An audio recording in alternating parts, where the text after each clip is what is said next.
Press the lord నిజమైన స్వరం October 2, 2025 Holi prayer home సంఘం వారి అనుదిన వాగ్దాన పరిచర్య.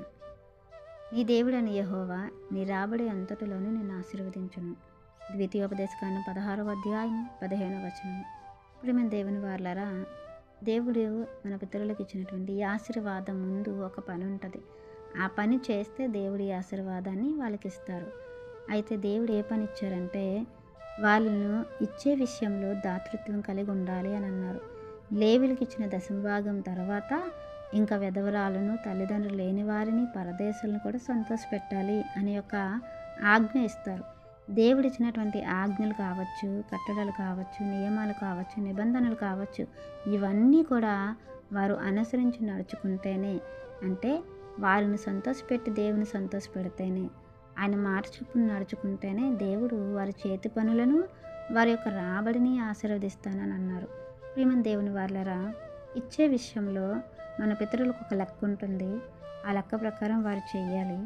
ఇప్పుడు క్రైస్తవులుగా క్రీస్తును అనుసరించే మనకు కూడా దేవుడు ఇచ్చే విషయంలో ఏం చెప్తున్నారో మనం చూస్తున్నట్లయితే, కొరింథీయులకు రాసిన మొదటి పత్రిక 16వ అధ్యాయం 1-2 వచనాలు చూస్తే, పరిశుద్ధుల కొరకైన చందా విషయమైతే నేను గలతీ సంఘాలకు నియమించిన ప్రకారము మీరును చేయుడి.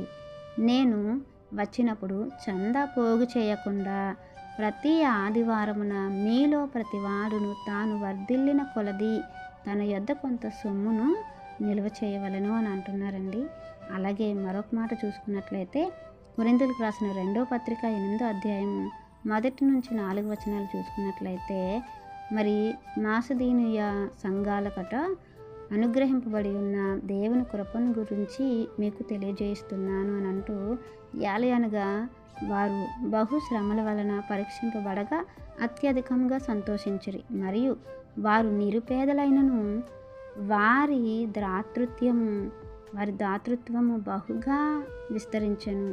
దేవుని కృప విషయంలోను, పరిశుద్ధుల కొరకైన పరిచర్యలో పాలు పొందు విషయంలోనూ మనస్పూర్వకంగా మిమ్మును వేడుకొనుచు, వారు తమ సామర్థ్యం కొలదే గాక సామర్థ్యం కంటే ఎక్కువగా తమంతట తామే ఇచ్చిరని మీకు సాక్ష్యం ఇచ్చుచున్నాను.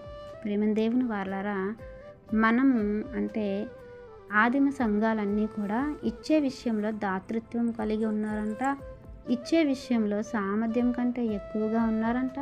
ఇచ్చే విషయంలో నియమించిన దానిని బట్టి దేవునికి లేదా దేవుడు ఇచ్చినటువంటి ఆజ్ఞకు లోబడి ఉన్నారంట. మరి ఈరోజు మనం ఏం చేస్తున్నామండి? మనం కూడా అటు రీతిలోనే ఉన్నామా? దేవుడు నియమించిన దానికి మనం లోబడుతున్నామా? దేవుడికి సమయం ఇవ్వాలి, దేవుడు చెప్పినట్లుగా చెయ్యాలి, దేవుని మందిరంలో ఆహారం ఉండినట్లు మనం చూసుకోవాలి, దేవుని సేవకుని చేస్తున్న పరిచర్య విషయంలో మనం చేతులు కలపాలి, అందులో పాలు పొందుకోవాలి.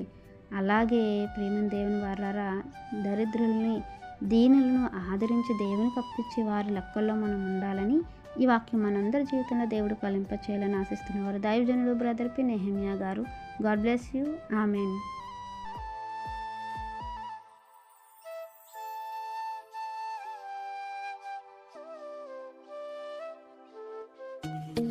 Hi friends, Holi prayer home Gajuwaka సంఘం వారు మాట్లాడిన విలువైన దేవుని సందేశములను మీరు వినటానికి మా యొక్క యూట్యూబ్ ఛానల్ హోలీ ప్రేయర్ హోమ్ను సబ్స్క్రైబ్ చేసుకొని పక్కనున్న బెల్ ఐకాన్ క్లిక్ చేయగలరు.